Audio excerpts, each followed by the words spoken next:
Starting off with the motherboard, we went with the Gigabyte Z390M Gaming. This motherboard supports 8th and 9th generation Intel processors, DDR4 memory, and even overclocking. We purchased this board on eBay for $45. The processor we went with is the Intel Core i5-8400, a 6-core processor with 6 threads released at the end of 2017. We will be cooling this processor with the Intel stock cooler, and while they don't look great and their cooling abilities also aren't the best, they definitely get the job done and are not a bad option. This i5 can be found on eBay for around $45 and the cooler can be found for around $10. I got the i5 for free from one of my friends and I got the cooler for $8 on eBay. The RAM that we used is a 2x8GB kit of G-Skill Ripjaws DDR4 clocked at 2800 MHz. The RAM speed doesn't really matter on these older systems though, because the processor locks it to 2133 MHz. These RAM kits are priced around $25 on eBay, and I personally paid $23.99 for my kit. The SSD is an Intel SSD with 512GB of NVMe storage and 32GB of Optane storage.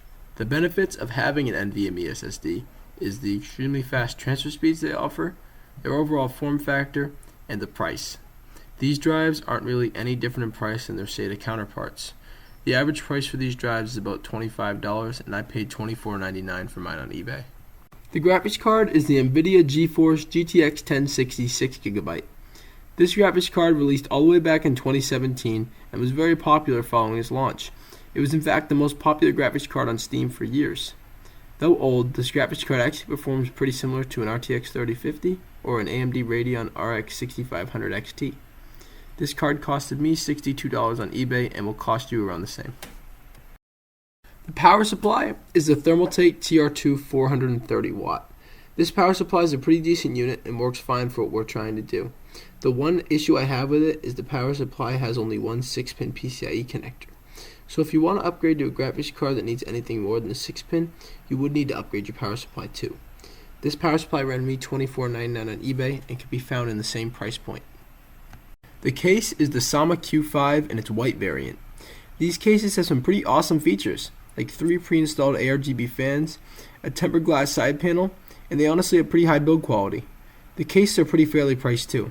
They are selling on Newegg brand new for under $60 consistently, sometimes being priced as low as $53. I bought mine for $57.90 a few weeks ago, but currently they are for sale for $58.90 for the white one and $59.90 for the black one.